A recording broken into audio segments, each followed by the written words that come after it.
Yeah, yeah. You know I love to see you shine that light. I put that love in every rhyme I write. You and I, we ride side by side, so keep shining, y'all, keep shining. Yeah, you know I love to see you shine that light. Yeah, even when you gotta fight those fights, it's like that struggle make you twice as bright. So keep shining, my dude, keep shining. Come on. Yo, what's up, YouTube? Back at you with another video on today. It's the Keeping It Raw podcast. Make sure you guys subscribe to the channel. Click that bell so that you'll be notified whenever we put up an upload. Also, guys, hit that like button. It's free and it don't cost you a thing. We're going to continue to talk about the Detroit Lions in the offseason. And today we're going to do it. We're going to do something a little different. We're going to extend the talk on the Lions, and we're just going to go a little bit deeper into what's going on in Detroit. Now, pretty much we already know that Cam Sutton is no longer a Detroit Lion. You know, he's been released by the Lions. And it's basically now, where does Brad Holmes go from here? You know, who will replace Cam Sutton? Now, I know the way that Brad Holmes has been operating, it's kind of been with the 1 and the 2 year deals. Never really given a lot of players like 3 years or 4 or 5 year deals. It's been like in the free agency, just, you know, being able to get a guy to come in and commit for a year and then move on from that guy and go into another direction. But at the same time, Brad Holmes, who is definitely the best GM the Detroit Lions have ever had, you know, I got to give him his props. He has done a lot of great things in Detroit. He's been able to change the culture in Detroit, him and Dan Campbell. And I appreciate that as a fan. And I know that you guys appreciate that too as well as a fan. The biggest thing now going forth is to be able to find a replacement for Cam Sutton. They can stay with the guys that they have. They don't have to necessarily go with the replacement, but it would be the smart thing to do. Now, the L'Jarius Sneed thing, I pretty much knew that we probably wasn't going to get L'Jarius Sneed. I know a lot of Detroit Lion fans wanted Sneed. We thought that there would be an opportunity to possibly get him. But I started thinking about the money situation. That was going to be an issue because the biggest thing is some of these guys, they want longer contracts. They don't want just a 1 year deal. They want security, man. And you can't fault anybody for wanting security and being traded to a place where that's definitely going to pay them. Now, L'Jarius Sneed walks away with what, $76 million, 50 some of that being fully guaranteed to him, and he's going to average roughly around 19 million, which is not bad at all, man. He was not going to get this type of money from Brad Holmes, and we just got to keep it a hundo. We have to keep it a hundo. He was not going to get this type of money from Brad Holmes. The only players that Brad has been paying officially has been a Detroit Lions players. Now, Cam Sutton last year getting 33 million, I was really, really shocked that the Lions gave him that type of deal. But he ended up getting a 3 year deal, and I think it was worth around 33 million. And I think that Cam, you know, he got a 3 year deal, a multi-year deal. And the way Brad normally works, he does not operate in that type of way. It's normally a 1 or 2 year deal or whatever. But the Lions have been needing a corner for a while, and they go out and get Cam Sutton. And then Cam has the situation with the young lady. We still don't know the intricate details of everything that's going on. Cam still has not turned himself in. He is still on the run. And it's kind of crazy where, you know, you're in a society where you see nothing but cameras every single where. I mean, your location can be found just like this. And pretty much Cam he's not been on social media. He's not been on his phone. He's not been doing anything. And the biggest thing when you're on the run, and what people don't understand about being on the run is you got to have food to eat. Not only do you have to have food to eat, you have to be able to be mobile, move around. So I don't understand how Cam can't be found. You know, hopefully the authorities will find him, or Cam will just turn himself in. But, you know, he's pretty much going off the grid. And where we live in a society today where the cameras are watching just about everything. whether it be a Ring doorbell, whether it be, cameras at people's homes and cameras on buildings and cameras at the street lights. It's cameras everywhere. So you telling me you guys cannot find Cam Sutton? So it's just kind of mind-boggling. You know what I'm saying? It's just food for thought why they can't find Cam Sutton. Because probably if it was me and you, we'd probably be caught after the third day. We probably be caught after the third, fourth day, and with the handcuffs on us on the news. But at the same time, man, it is what it is. I wish the best for the person that went through the situation that they went through with Cam. Do not know the young lady, don't know the situation, don't know if they're a relative, don't know if it's a girlfriend, a mistress, don't know anything about the situation. We don't know anything. But whoever it is, man, I just pray that everything will be okay with that person. And at the same time, that person will get justice and Cam Sutton will be able to turn himself in to pretty much go through the law and see what happens and take it from there. But the Lions still have a task at hand. The Detroit Lions got to go out there and eventually find a replacement for Cam Sutton. Now, there's a few corners out there still that the Lions could be taking a look at. And you know what I'm saying? Some of these corners, I don't know what they're looking for. It's going to be like a some corners are looking for security. And then some, okay, I'll come in on a 1-year deal and, you give me 10 million, you give me 12 million, something like that. I'll come in on a 1-year deal. I don't know what Xavien Howard is going to want. I don't know what Stephon Gilmore is going to want. Probably not a lot for Stephon Gilmore because he's a little bit older now. Or Adoree Jackson, don't know what he wants. There's a few other corners out there that you could possibly get to as well. Even trading for a Marshawn Lattimore, which we thought that the Lions would probably do because we knew that the Saints, sometimes you just want to get certain players off your books. But Marshawn Lattimore is a good corner. He's a solid corner. So it's not going to be easy getting a type of corner. When you got good players on your team, you don't normally get rid of those guys. Those guys are hard to get rid of. When you got a good defensive tackle, when you got a good defensive end, or you got a good lineman, offensive lineman, those guys are hard to get rid of, man. You can't just get rid of those guys like that.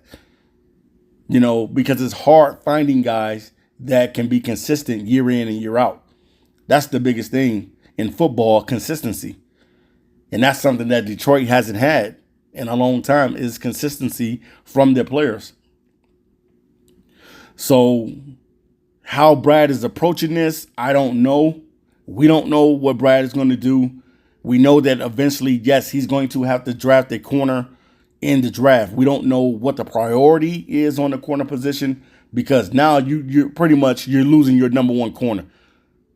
He's supposed to be the number one guy. You paid him this money, and he was supposed to be the number one corner, which would probably slide him over to 2 because they did pick up Carlton Davis. But now with this situation being ongoing with Cam Sutton, now he's released from the Lions, so he's not your number 2 anymore. He's released from the Lions now. So now, you picked up Amik Robertson as well in the offseason. And Amik is known for being able to play in the slot. He's not known for being in the Amik is not known for being an outside corner, even though he can go outside. Now, he's a little bit smaller, about 5'8", 5'9" guy. Not really, really big. So you would probably want to get him some help because he would probably get torched by guys like Justin Jefferson if Jefferson is still with the Vikings. Maybe Keenan Allen, him trying to guard a Keenan Allen or a DJ Moore. He would probably get torched, definitely. So you have to figure out what you're going to do with this cornerback position. Because you need the help right now. You need veteran help, whether you go out and get a trade with Lattimore from the Saints or you decide to go out and sign one of these guys on a 1-year deal. Because I'm thinking that's what Brad is probably thinking. Maybe at this point he's going to have to walk away with a Stephon Gilmore. And if he does, I'm cool with that. If he walks away with a Xavien Howard, who didn't have the best season last year but still is a solid corner in his own right, I'm fine with that too as well. And then you got Adoree Jackson as well. And I also forgot about J.C. Jackson. Can't forget about him as well. He had some good years with the Patriots. Played okay with the Chargers, but he's still another corner out there that you could possibly bring in on a 1-year deal, because that's how Brad operates. It's a 1 or 2 year deal. The Lions, I don't think the Lions are ever going to get to the point where they're going to be paying top-notch dollars for free agents. I just don't see it. I don't see it. Every other franchise is doing it that way, but Brad is not doing it that way. He's doing it a little bit different. He wants to build a team from the draft. You know, do you need pieces that's going to take you over the edge? I do believe that. You know what I'm saying? Even though he does it the way he does it, I still believe in getting a piece on the team that's going to really, really take you over the edge. You know, it is a no-brainer. If you bring a guy like Danielle Hunter onto this team, the Lions will become a better team. They become a more scarier team. And then you can't just focus in on Aiden Hutchinson. So, you know, at the end of the day, man, the Lions got a lot of homework to do as far as being able to go out there and find a legit veteran corner that can come in and help this team. You need a legit corner to help the team out now. And everybody's got to learn the scheme. That's the biggest thing, too. Even though these guys are coming in and they're veterans, they still got to learn the scheme of the defense that AG is running in Detroit. Even the rookie, when he comes in, when they draft a rookie corner, he got to learn the scheme. And that's why OTAs and mini camps and all that stuff come into play, because it's trying to teach the players the schemes and, you know, the different things that they're operating in, and the different packages that they'll be putting in.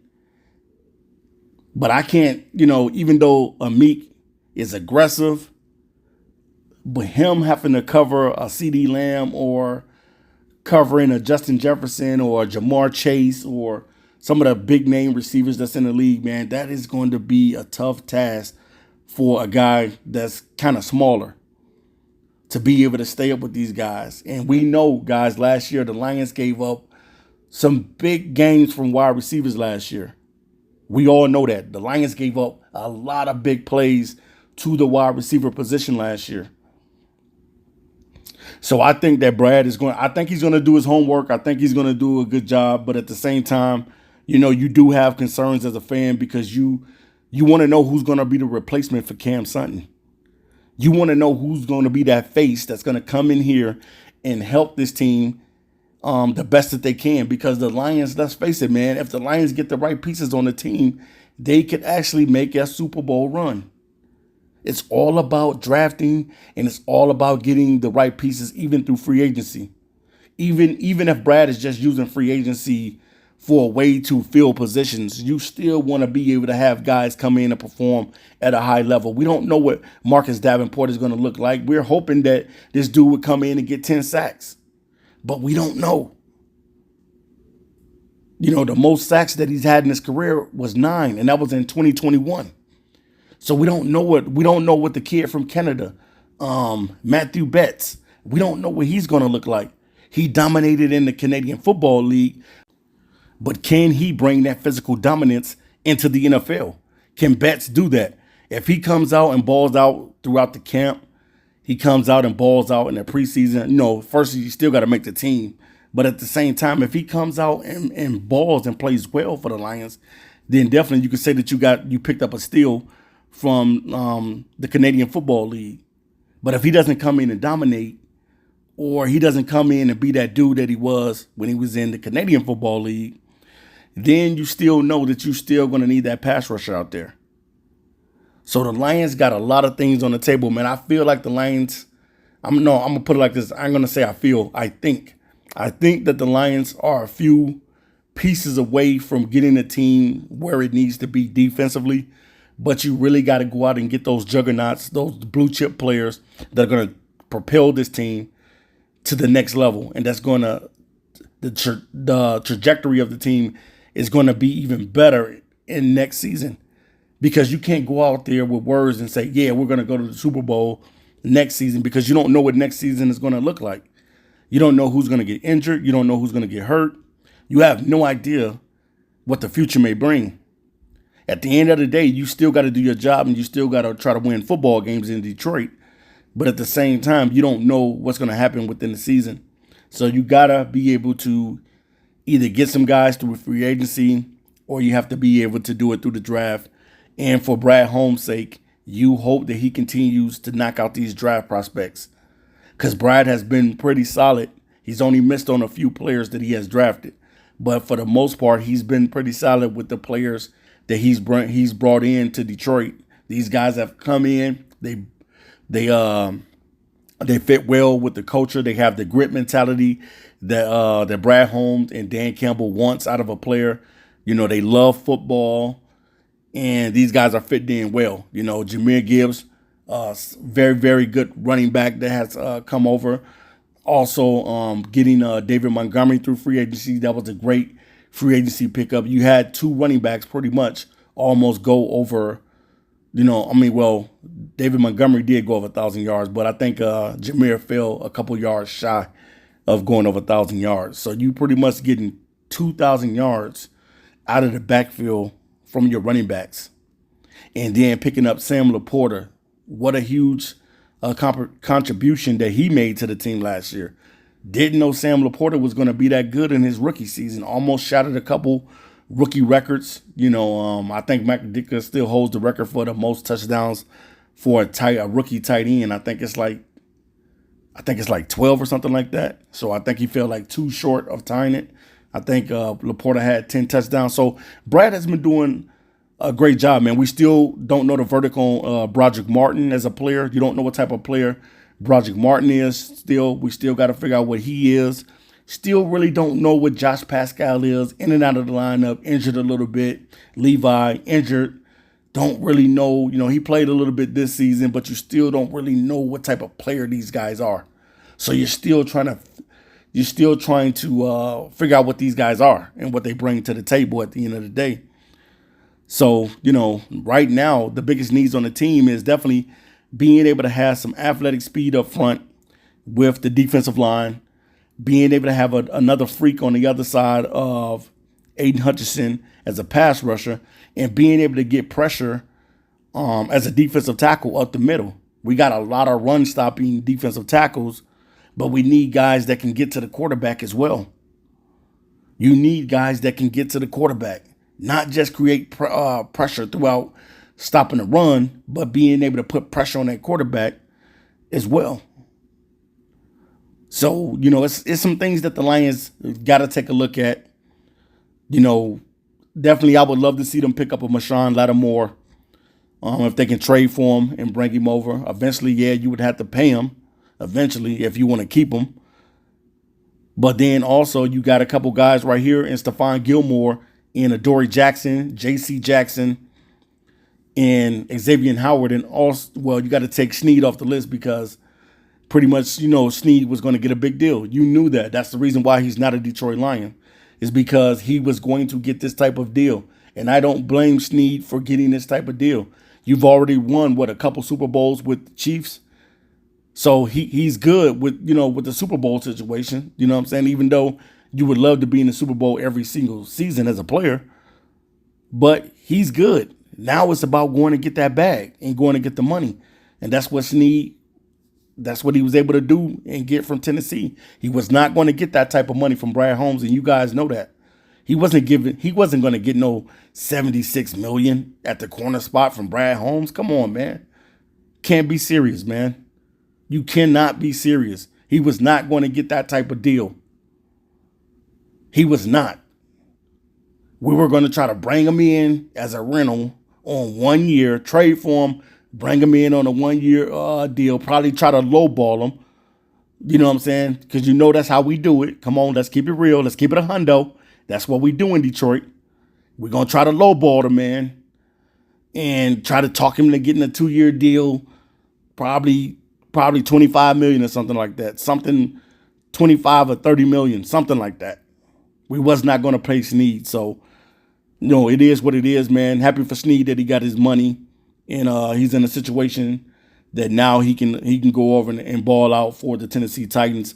But Brad Holmes was not going to give him that type of money. So I definitely want to see what Brad is going to do with this cornerback position, is he going to get that veteran help, or will he be into drafting 2 corners in the draft? Never know. Inquiring minds want to know what Brad Holmes is going to do. I'm out of here. Peace.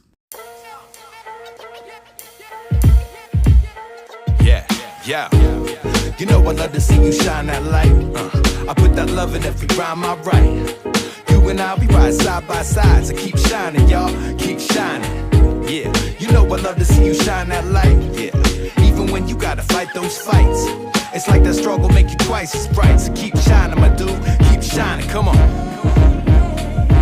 Yeah, I learned a long time ago how it happens. When you get it cracking, that's when cats start attacking. Lip flapping, talking smack, a sick fasten. Nation with you passing them by, with your passion. Friends back then, but yo, press fast forward. Now it's like they'd rather clap back than to clap for you. All because you turned a corner. They can't see it like as if you was a transformer, but they can't be it. When you start shining bright, a person reacts. They either bask in that light or they turning their back. If they're inspired by your fire, you both travel. But if they turn their back, they only see their own shadow. That's when they plateau, inspiration fades. They keep their back to the light and start throwing shade. Now that's a bad trait. I'd rather keep my heart and celebrate when you glow in the dark. Come on. You know I love to see you shine that light. Yeah, I put that love in every rhyme I write. You and I, we ride side by side, so keep shining, y'all, keep shining. Come on. You know I love to see you shine that light. Even when you gotta fight those fights, it's like the struggle make you twice as bright. So keep shining, my